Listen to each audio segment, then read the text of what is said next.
Okay, hi, welcome everyone. Thank you very much for being here. We're going to be presenting Money Doesn't Stink, Cybercriminal Business Insight of a New Android Botnet. My name is Sebastián García. I'm the director of the Stratosphere Laboratory in the Czech Technical University in Prague. Hello, my name is Anna. I am security researcher at Avast, and I'm also a collaborator at the Aposimod project, which is a joint lab between Avast and Czech Technical University. Hi everyone, my name is María Erquiaga. I'm from Argentina, and I'm working also at the Czech Technical University in Prague, and I'm a researcher there, and I'm also leading the Aposimod project, which is a project on IoT security. So, as Anna was saying, this is a joint collaboration between Avast and the Czech Technical University, a huge one, a long one, and this is one of the first research that we are sharing. So, everything started with, hey, do attackers actually care about attacking?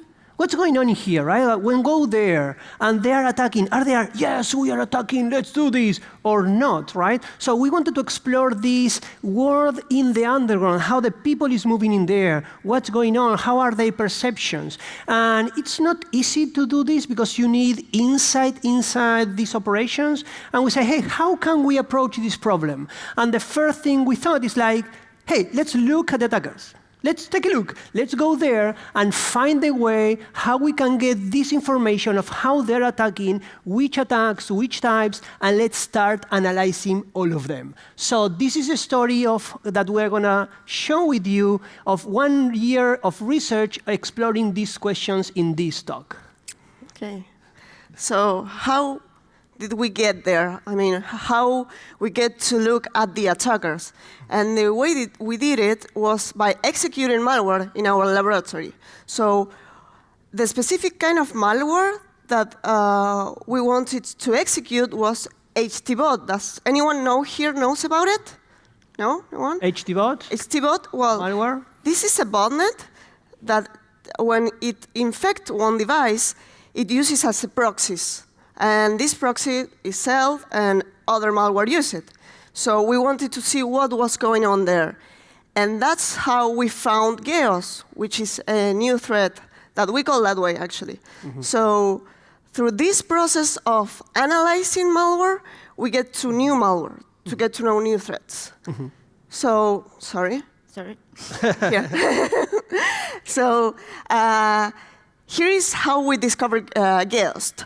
We were executing our HTBot in our lab. Here, oh, sorry, the laser is not going well. Okay, and the attackers were using our device to get to the CNC command and control panel. So the traffic was going in both directions. So we were intercepting the traffic, and we get to see how this botnet was working. Mm-hmm. Okay? All this part in here is HTBot, right? This is the inside of HTBot as a malware. This is our computer, and the people is paying for the service. So you go there, you pay, and you have this super anonymous proxy service that it's good for you to go to the internet, right? Yeah. So. So we were analyzing the traffic from there, from that capture. So the attackers were using it, they were connecting to our proxy, and then attacking. So standing on the proxy, we could see everything going on in the traffic of the attackers, okay? Yeah. So when we were analyzing the traffic, we saw a pattern that caught us our attention. This is a capture, a part of the capture. So I don't know if it's curious. I mean, we were curious about it. I don't know if you find it interesting. Yes? No? Yeah, thank you. So this traffic pattern was not was unscripted, but encoding by Unicode. So we decoded, and we found out it was in Russian language, and it was the list of the SMS from the victims. So when we were looking at these ones, you can see that there are some SMSs. Yeah, move it more.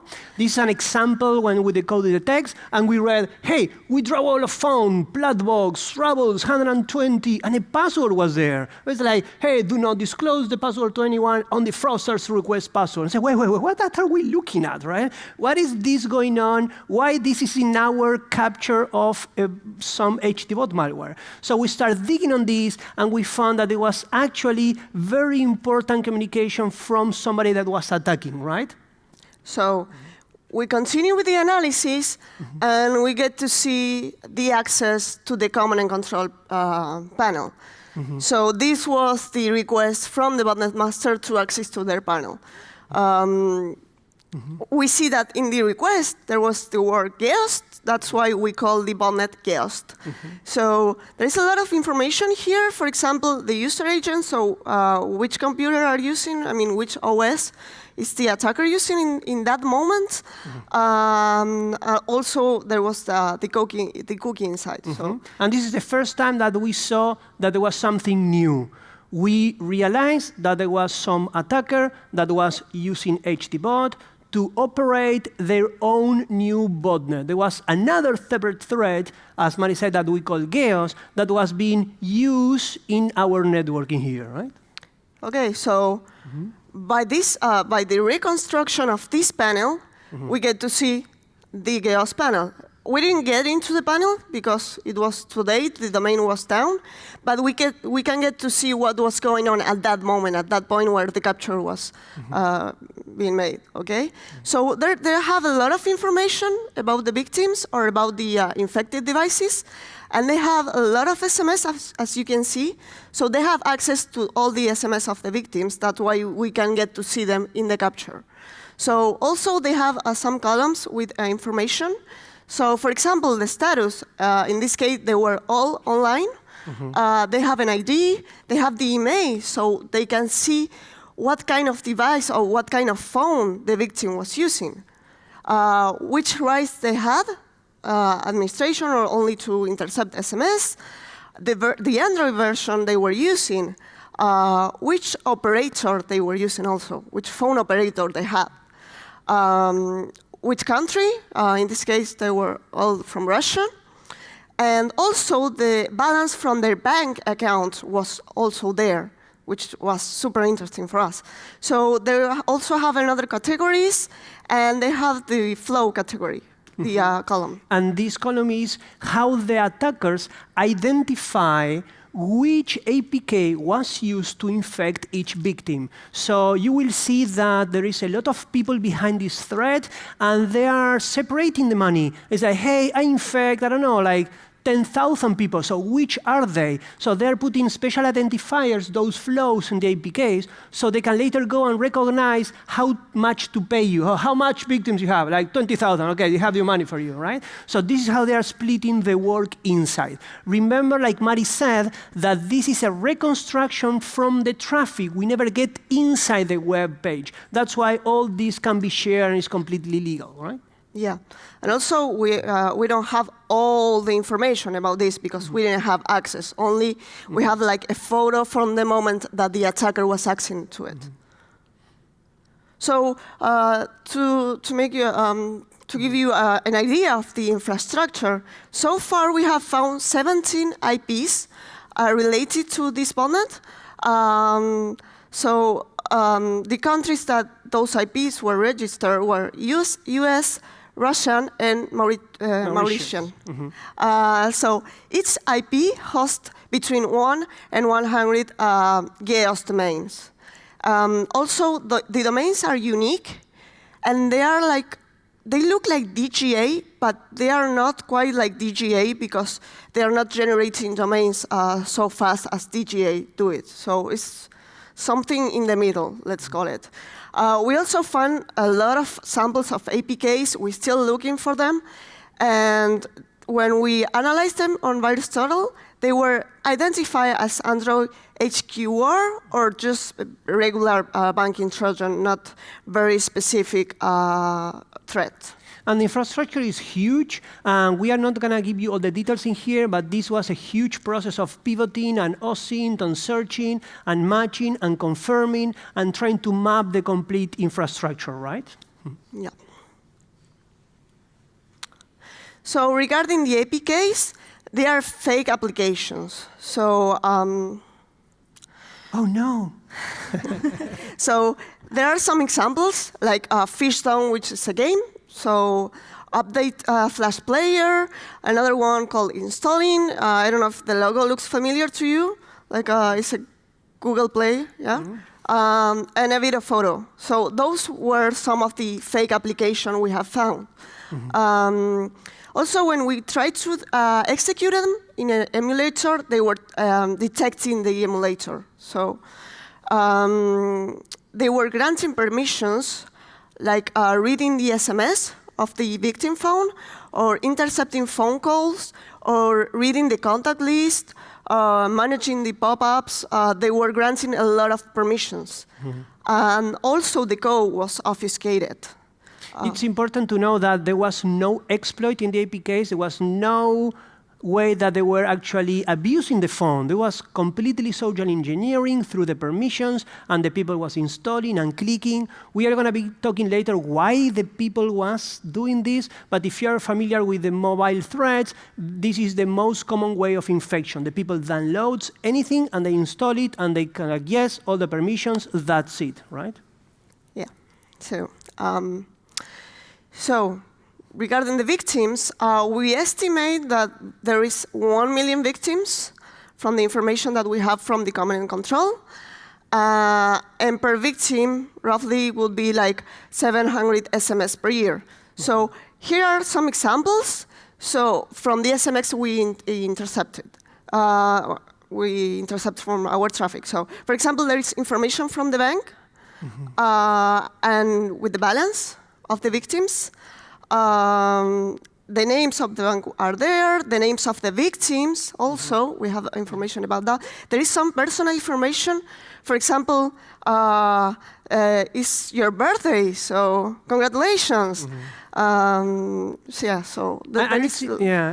we really like is that this is not sample SMS. They are actively and with a methodology to access all your SMS, download the SMS, put the SMS in the command and control, and they have tools there to analyze the SMS. You could see there that there was a button there to see how many SMS. So we can only speculate why they are so interested in the SMS. Yes, of course, like second factor authentication is there, but they are interested in a lot of privacy, like some private information that maybe they are selling, maybe they are infecting, maybe they are taking the balance from there, a lot of passwords. This is very interesting, but from those lists of SMS, like 75% roughly of the times, the password was leaked because the bank was sending the password to you. So it was not because the victim was sending the password or because it was an attack. The bank was reminding you of the password change, and it was in clear text in the SMS. So that was very, very weird for us. Yeah. So, okay. Yeah.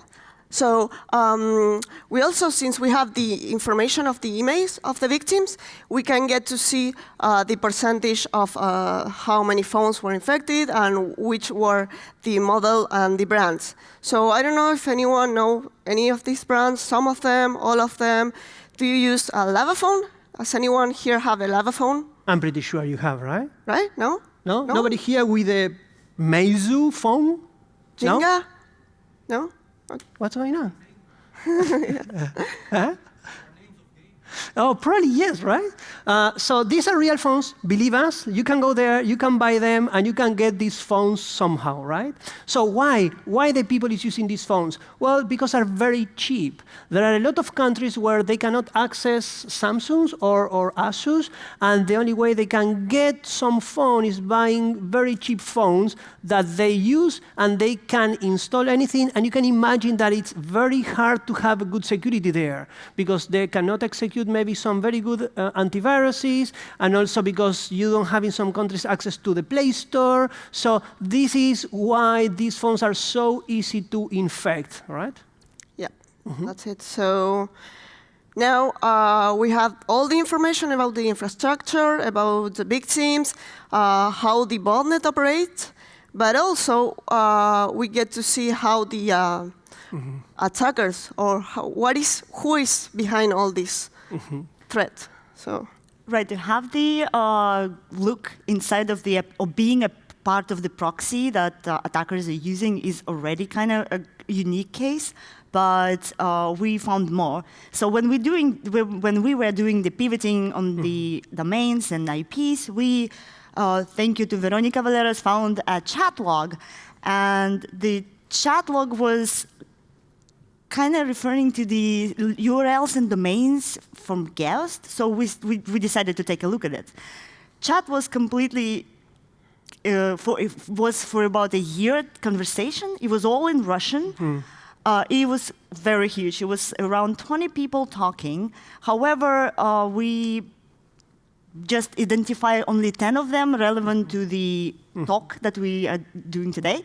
So the chat log is about 6,000 lines for a year, where like all the people talking, and yes, for 11 months, and for like 10 of them are interested for that particular talk. So this is interesting. Like we found a chat log, by the way, it was Skype, on the internet. So it's like, hey, what's going on in here, right? How come that this log was there and who put it there, right? So this is a huge amount of gold information. So when you're analyzing the structure of how attackers are working, if any of you is going to the underground forums, you know that there are several levels, right? In the first level, you have like these public forums that you can go, you can log in, and you can read what they are saying, buying botnets, selling botnets. And then you have the second level where there is these private forums that you have to get accepted. Maybe you have to pay, much harder to get in. And of course, they are talking about much more interesting things. But then you have the next level, that is this one. This is a private conversation. This is a one-to-one conversation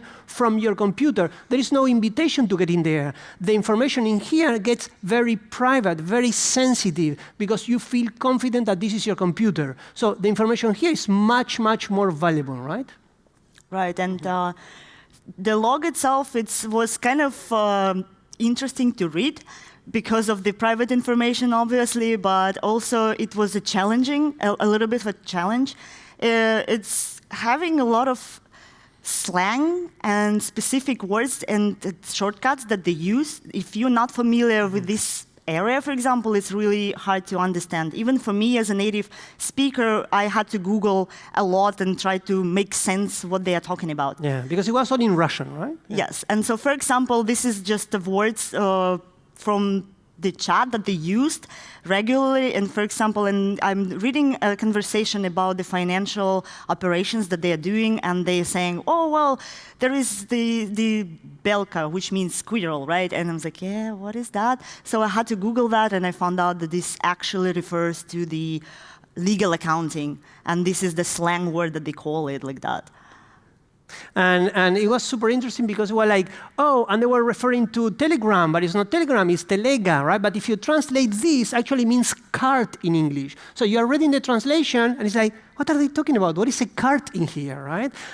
It was super nice also with Avon, and Avon like subscriber, and it's some very funny moment was like reading, and it was like, hey, this is not working, pancake. It's like, what? Was a pancake in here? So yes, going Sebastián back, also got, he commented me, Anna, why pancake related to damn it? Is there a connection in there? And that's just a swear word that we use. Yeah, so it's like there's a bling, which is like a polite way, right? Yeah, not so polite. So you know, if you have some Russian friend there, you will hear a lot of them saying, oh, this is not working, pancake. And this is true story. You can try, they will understand, for sure. Yeah. Right. So when we read the log, we just said, okay, so there are some people who are related to some kind of shady operations and not. And so we choose 10 people who are just related to Geost specifically and to various other operations. This is kind of not really technical research, it's actually social research. And we are not social researchers, so we did try to our best. So we divided them basically based on their role and activity what we think they are doing from the chat log. So the first group, let's say, we call it Puppeteer. It's not related to the Google headless browser. It's basically a manager, like the one entrepreneur. Who is entrepreneur. Oh, sorry. So the person who is just basically connecting things and controlling everything. And so the one we believe is the owner of the chat log is PowerFire, and he is also the one who is related to Geost. And we believe that he is controlling a lot of other services as well. Yeah, and he knows the people with the money, so he has the contacts. He knows how to get the money, he knows how to pay the money, he knows the money laundries, he knows the money mules, and he's the one that is able to hire people. So, you know, like a manager. He has the money, has no idea how to do the technical stuff, but it's working. Actually, he's doing a lot of technical stuff. He's going there and creating websites and making stuff work, but his power comes from having the connections in this underworld, okay? The next person also related to Geost, and the most conversation that is happening in the log is Murex. And we believe that he used to be doing the same stuff as a PowerFire because he's familiar with all of the payments and subcontracting of other people. He is also having some programmers that he is complaining that they don't work or don't commit often. And he also quite often doing the exchange and installation of the APKs.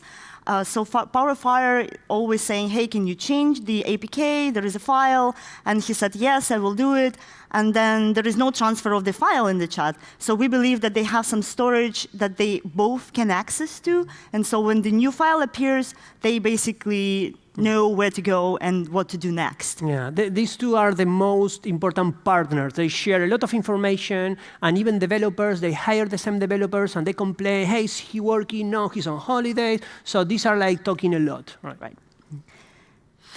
This is an example of stuff that is going on in the conversation. Remember, this is 1 year, right? So PowerFire is in control of the business, but Murex also has access to the command and control panel of Geost. This is important because not everyone in the group has this access, which means that there is a level of trust in there, right? They are both setting up domains, paying developers, and Murex is creating the APKs, but then they are re-encrypting them. It's like, hey, you have to re-encrypt this one because Kaspersky is detecting it. It's like, whoa, what's going on here, right? So they're having this issue that some of the APKs are not working anymore, and they have to redo them. We will show you how later.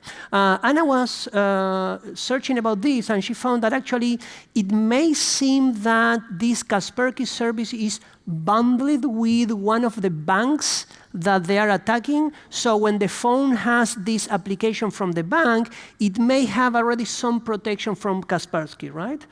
Yeah, we are not sure. Oh, wait, a little bit more I want to say. And there is like, it seems that the money is coming from the phones. They are not sure. So they are also having some shady stuff that they are not sure how they are being paid themselves. In particular, they are using web money. They are sharing the wallets. And they are always discussing about them. So they are the ones paying us, and they are asking to do stuff. There are never any names, and they don't even know the country of origin of them. So they are in the chat log discussing, oh, are these from their country? Look at the IP address. They're from this other country, right? You can see that there is a separation of operations in here. The time between the updates is roughly 2 days in average, so you have an idea. Interesting, the domains were being blocked by Yandex browser and Chrome, so they are complaining all the time, the website is blocked, we don't have the flow, we don't have the people, and then they get the official complaint to Yandex, and the site is being unblocked, right? They have domains every day, and super interesting is that they are using these hidden services, FTT, that you can upload your APK, you pay, and it's completely obfuscating it, so the antiviruses are not detecting it. So this is one of the many services that you can find there, kind of hidden, that you can avoid antivirus super fast. And they're using this every time for re-encryption, right? And at some time, the server of PowerFire was hacked, and he was complaining that, oh, my site is not working. I cannot attack others because I'm being attacked. And it was like, come on. But this is also a problem from them. They are on the internet, and other people attack them because they don't know. So they are also having their own security, right? Right.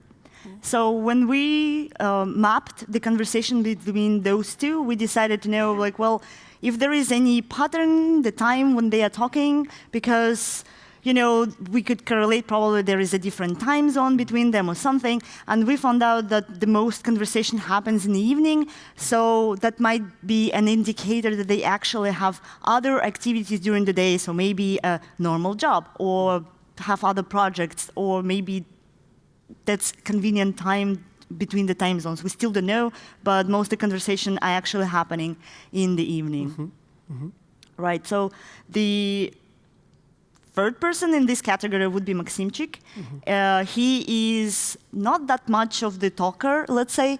He appeared only in the threads. Only 7 or 8 lines of conversation belongs to him. There is not that much information about him on the internet in general. I was able to find only a few job posts on the freelance sites that he was posting. He was hiring a lot of backend developers, translators, the text writers, CEO operators and stuff. And he was praised for excellent payment, giving a really nice technical description of the task, and everybody was recommending him as a great employer, basically. And he was searching for advertising for Android applications also, and there is also the money he was paying for this, and he was providing some of the encrypted APKs. So we could understand that he had some inside information for developing these APKs. Maybe he's the main developer of the APKs, and they are sharing stuff, but not everything, right? Some points say, no, my source code is encrypted, I'm not going to give it to you, right? So there is, again, this separation from time to time. Right, so the second category would be the people who are related to the web traffic and pay-per install. And we start with MobyManx. This is the interesting guy because he's actually said, well, I work with that partner car, which is the server or this service, basically, which is related to the traffic and buying installation and stuff. And he is also using the web clicks, which, if you don't know what is it, is kind of like a scam where you click on an application on somewhere and you got subscribed to a basically premium service, and the money from your account basically got just withdrawn, but you never done anything. And then you call the operator and you say, hey, well, what's going on? I didn't click. And the operator said, well, you clicked. So this is always this kind of operations going on. That's how he's monetizing his business, basically. And this SMS premium operation and the monetization of the web, they're advertised as very legal services on the internet. But as Anna was saying, in a lot of countries, this is not.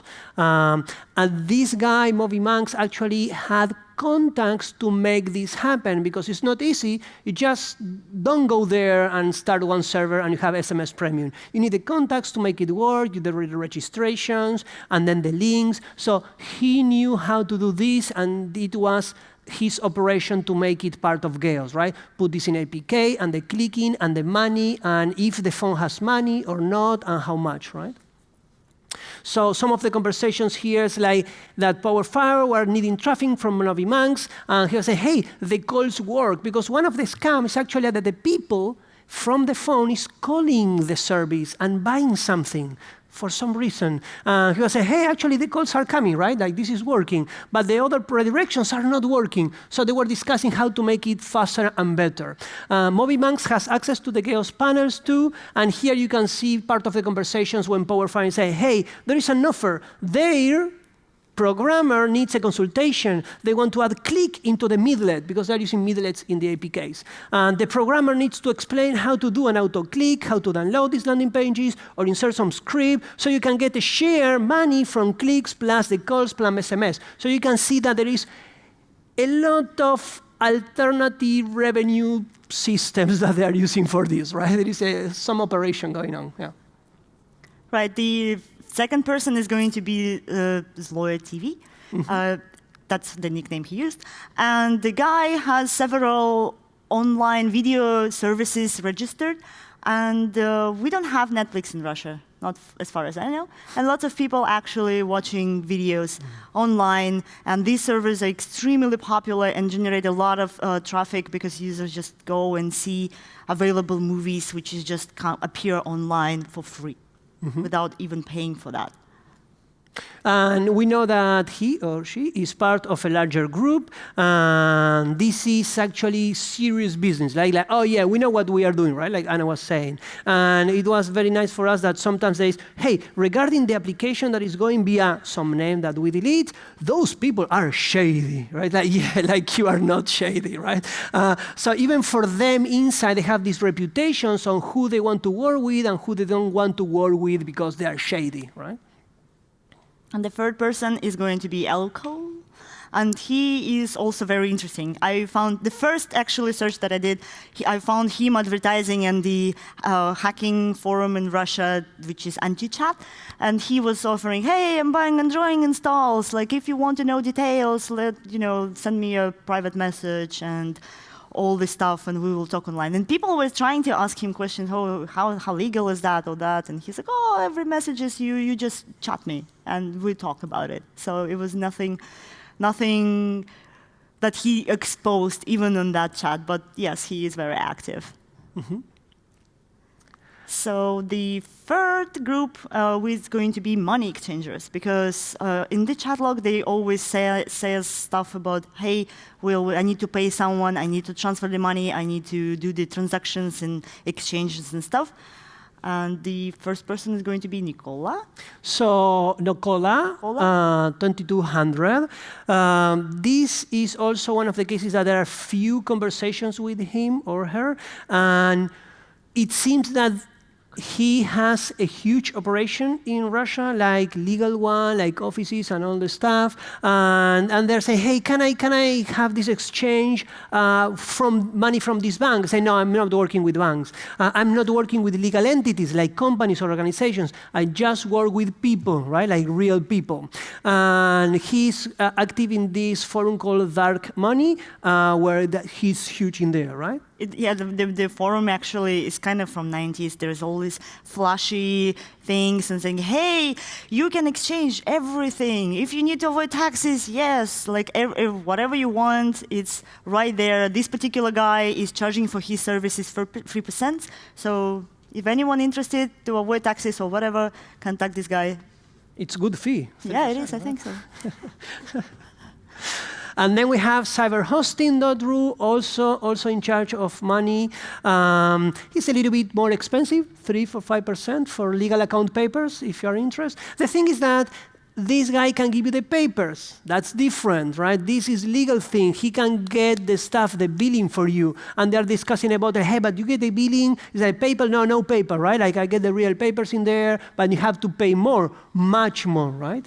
Exactly. The money in that conversation was kind of big.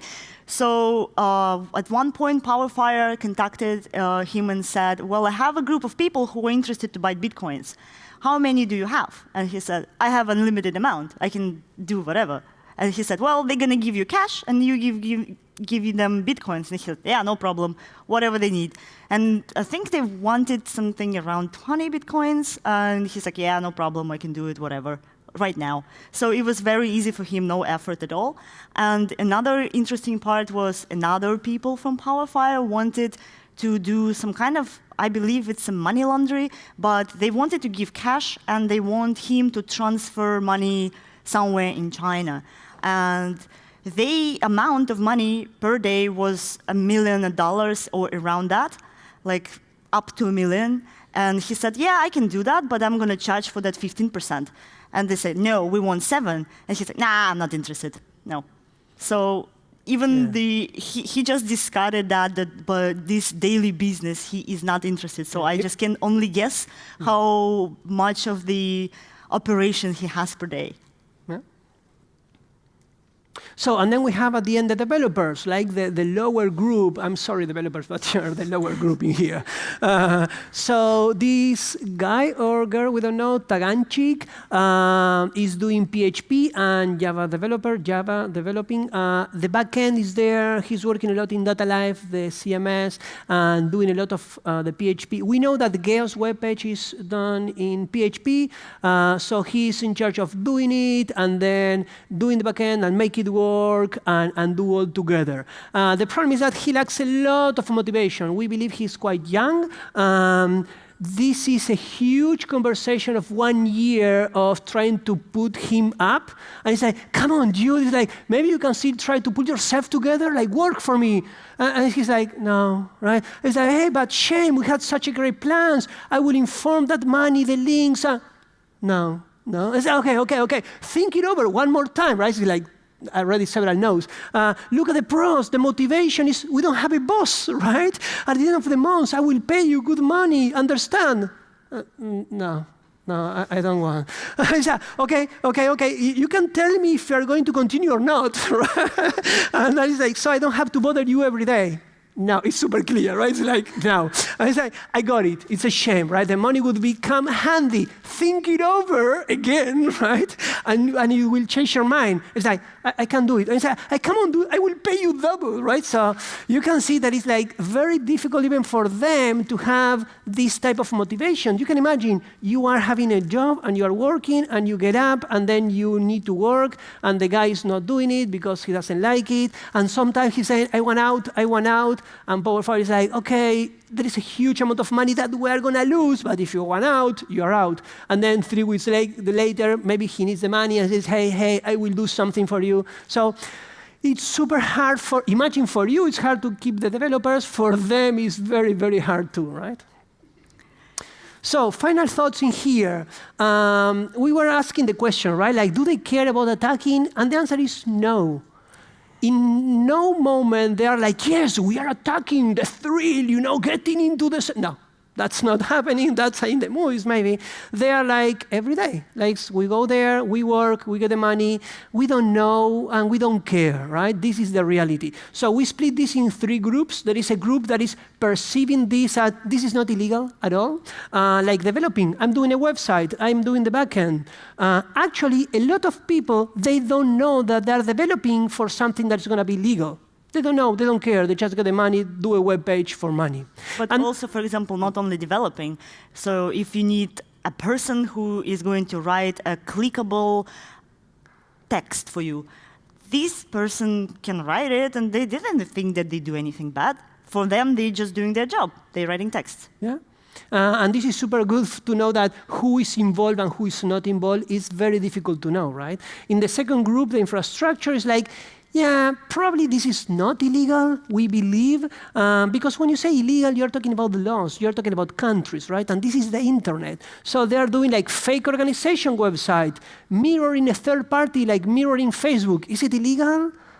Probably not. Right? But it's a scam. But there are no laws in a lot of countries against scam. And then you have premium SMS, redirection. So this starts to be the shady part that maybe it's illegal, maybe not, and they believe it's not. And then the last part is when they know or we know that this is illegal, right? Developing malware in a lot of countries is illegal, infecting phones, attacking other, maybe not tax paying, who knows, we don't know, that's only some stipulation. And there are few places in the log where they acknowledge that this is illegal. There are 2 or 3 conversations when they say, yeah, this is stolen, this is illegal, but the rest is normal day, right? So, as Sebastián said, we looked at the year of the log, and we basically look at different conversations that they had. And it's not sexy. It's like just day-to-day job. They go, they chat, they buy some services, they provide some services, they motivate programmers who are just lack of motivation. They need to deal with the cleanup of their sites. It's just regular tasks that they need to do day to day, solving as like normal job. like going to the office without going to the office. Yeah, and also important for us to understand, right, that how they are perceiving the work, and at the end, looking at, yes, exactly, this is not something for them that is an attacking part, right? Yeah. So you might ask if this was reported. It was. We sent a report to Rusart and to the Russian police, but we didn't receive any reply, no, nothing. Like, yes, we received your report, thank you, or nothing at all. So we don't know if they are doing something about it and we are not aware of it, or they don't care, or I don't know. We have no idea what's going on there, but we did our homework, let's say.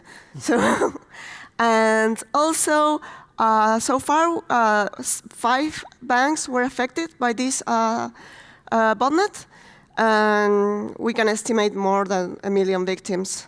So, and we are still looking in infrastructure because there are a lot of stuff that we don't know, APKs, new ones, where are they appearing, how. So there is stuff that is still going on in the background of the operation. Okay? So I think that's it. We are going to stop for 10 minutes of questions if you want to ask. There are a lot of things that we couldn't say here, so you can prepare questions. And those are our contacts if you want to send an email or Twitter or something, or you can just say hi, right? Right. Thank you very much. Thank you very much.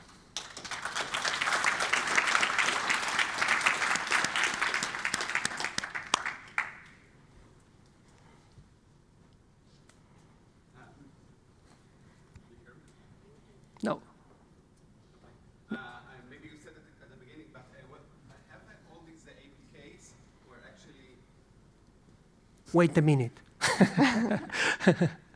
There you go. Yeah. Yes. The APKs that were including the infections, were they signed by Google, or were they just distributed illegally in some no, they were places? Most of them, they were distributed in forums, so people would find them there and clicked. Yeah.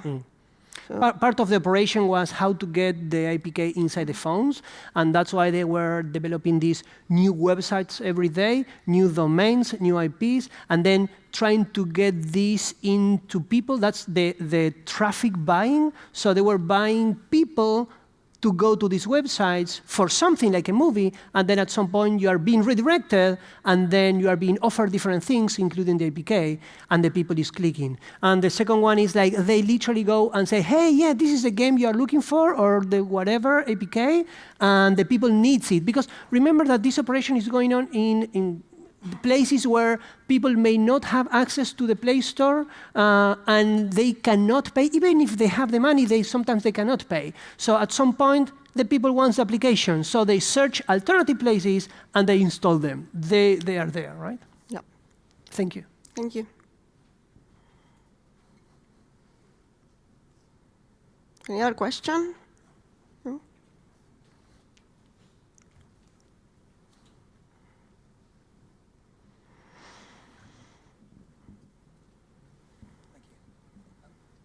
How many people do you think are employed in the cybercrime industry in Russia? Tough. I have to answer. I don't have an answer for that question, unfortunately. I would love to know. I really don't know. We don't know. It's hard to estimate. We know some things, not because we did it, but the community knows that there are certain type of crimes that are more common, like traffic redirection is kind of a Russian thing, and some technologies are known, but I will not take a guess of amount of people. No, sorry. If somebody knows, please tell us. Right? Hi. So do you think that these are one-offs or probably part of larger business units within different Russian mafias and families? Sorry, if it's a what? Like standoff operations, like people gather and say, let's do this, or part of kind of an organization unit within a mob family. Yeah. We were asking ourselves kind of the same question, because if that's a part of, for example, mafia, as you pointed out, it's really hard to prove, or if you will prove, you're probably dead. well, I don't know. But I really don't know how that works exactly, because it's tough to answer. But from what I read, that people say on like forums that semi-opened, it's usually either backed up by someone upper, or the government, or someone who has, not like the government that they approve it, but some people are just corrupt, and so they allow that to happen. So it's hard to measure if they have someone backing them up or not. They never mention that.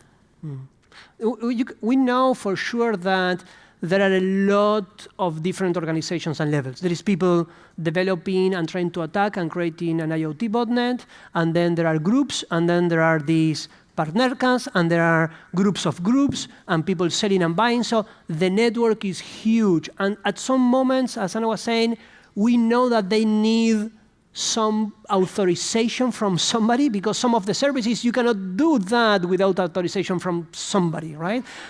So somebody has contacts, and it's selling these contacts and services. We believe that the network is huge, and there is a lot of shady things going on in there, yeah, for sure. This is not one of a kind, yeah. So that's an unusual type of piece of work to do for the university. So like I have now several questions. Like first of all, like who paid for this, your time? Because I don't believe that you generated a paper out of it. So, but you know, like your time is valued in terms of papers, how much you produced. So who paid for this? Why did you even decide to pick up this gig? And thirdly, so what's your learning, again, for academia? You've done this piece of work. So now what you will do with this learning? At least maybe you will generate some papers, or where you will take this knowledge, your conclusions, everything?